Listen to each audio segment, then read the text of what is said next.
আন্দোলনটা যারা করেছে তাদেরকে আমরা এখনো সম্মান করি, কারণ তারা রক্ত দেওয়ার জন্য প্রস্তুত ছিল এবং ব্যাপক একটা আন্দোলন তারা করেছে। এটা বাংলাদেশকে অনেক অন্য উচ্চতায় নিয়ে গেছে।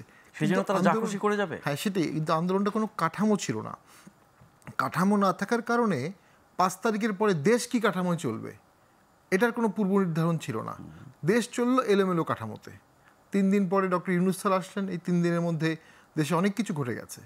ইউনূস স্যার আসার পরে খুব অবাক হলাম যখন 3জন ছাত্রকে হঠাৎ করে উনি ক্যাবিনেটে নিয়ে নিলেন।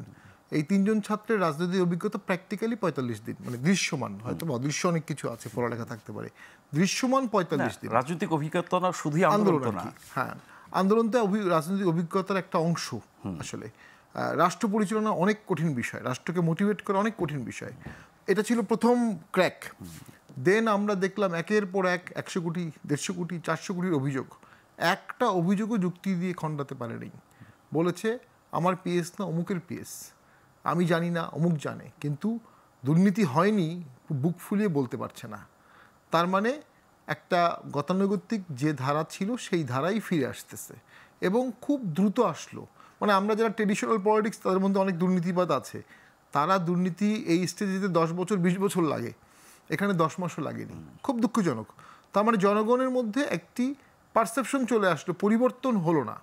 যেটা প্রথমে একটু আমি ইঙ্গিত করলাম এবং রতনভাই বললেন যে একতরফা ইলেকশন হলে সেটা আবার ওই পারসেপশনকে জাস্টিফাই করবে। অলরেডি কিন্তু এই যে করিডোর ইস্যু নিয়ে একটা পারসেপশন জাস্টিফাই করে ফেলছে, যে শেখ হাসিনা যাওয়ার আগে বলে গেছিল যে আমি সেন্ট মার্টিন দিব না। যদিও এগুলো কোনোটাই কিন্তু ডিপ্লোম্যাটিক নর্মসে কখনই গ্রহণযোগ্য কোনো বক্তব্য না।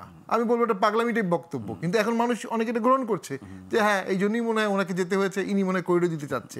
ওই যে পারসেপশন, যে দল জনগণের রং বুঝতে পারবে, মনের রং বুঝতে হবে, এই সরকার জনগণের মনের রং বুঝতে চাচ্ছে না। আর বাস্তবতা হচ্ছে 21 লক্ষ জব হারিয়ে গেছে বাংলাদেশ থেকে, 17 লক্ষ মানুষ দরিদ্র হয়ে গেছে এই 10 মাসে। সামনের 10 মাসে আরও 27 লক্ষ হতে পারে। নারী 17 লক্ষ দরিদ্র হয়েছে। এদের খাদ্য সংকট হবে, এদের ক্রাইসিস বাড়বে এবং এদেরকে বিভিন্ন পলিটিক্যাল কাজে ব্যবহার করা যাবে। মোস্ট ইম্পর্টেন্ট, মাঠে নামানো যাবে, কারণ তাদের কাজ নেই। তাদের ডেইলি হাজিরায় আন্দোলন করানো যাবে। তখন কি হবে? তখন পুলিশের কি ভূমিকা হবে? প্রশাসনের কি ভূমিকা হবে? 16 বছর তো আওয়ামী লীগ, পুলিশ, প্রশাসন, আওয়ামী লীগ, বিজেপি সব মিলে একটা আয়রন ক্ল্যাড ছিল। সে আয়রন ক্ল্যাড দিয়ে ধাক্কা দিয়ে সব দমন করে দিত। সেই আয়রন ক্ল্যাড ছাড়া তো আপনি এখন কোনো আন্দোলন বা ধাক্কা দমন করতে পারবেন না। সেই ক্ষেত্রে একটা সমঝোতা, আন্ডারস্ট্যান্ডিং লাগবে, যেটি আমি বারবার বলছি।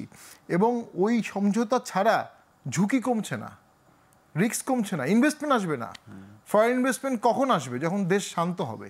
তো দেশ যদি শান্ত না হয়, ইনভেস্টমেন্ট যদি না হয়, মানুষ যদি বেকার বেশি হয়, আসলে অতিতাত্ত্বিক পলিটিক্যাল ডিসকাশন তো সাধারণ মানুষের কোনো কাজে আসে না। সাধারণ মানুষের চাকরি দরকার, খাবার দরকার, শিক্ষা দরকার, কাপড় দরকার, ট্রাফিক জ্যাম মুক্ত দেশ দরকার। ঢাকা শহরের ট্রাফিক নিয়ন্ত্রণে সরকার সম্পূর্ণ ব্যর্থ। এবার ঈদের ট্রাফিক জ্যাম নিয়ন্ত্রণে সম্পূর্ণ ব্যর্থ। কোনো আগ্রহই ছিল না সরকারের। সাধারণ মানুষের ভোগান্তি কমানোর কোনো আগ্রহই নেই। কেন নেই? কারণ আমি তো ভোটে দাঁড়াবো না, অথবা আমি ভোট চাই না। এসব সমস্যার ব্যাপারে কোনো চাপও তো নাই, কোনো চাপ নাই। চাপ ওই যে মবের ভয়ে কেউ চাপ দিতে পারছে না। মব তো হওয়া উচিত ছিল জনগণের স্বার্থে, যে এই ইস্যুগুলো জনগণের জন্য আমরা ঠিক করতে হবে। ঠিক আমাদের এই ছাত্র বন্ধুরা, ইয়াং ফ্রেন্ডসরা কোনো পলিটিক্যাল পোস্ট না নিয়ে জনগণের স্বার্থে যদি চাপের ভূমিকাটা পালন করতো, এদের মধ্যে অনেকেই ন্যাশনাল পর্যায়ের নেতা হতে পারতো।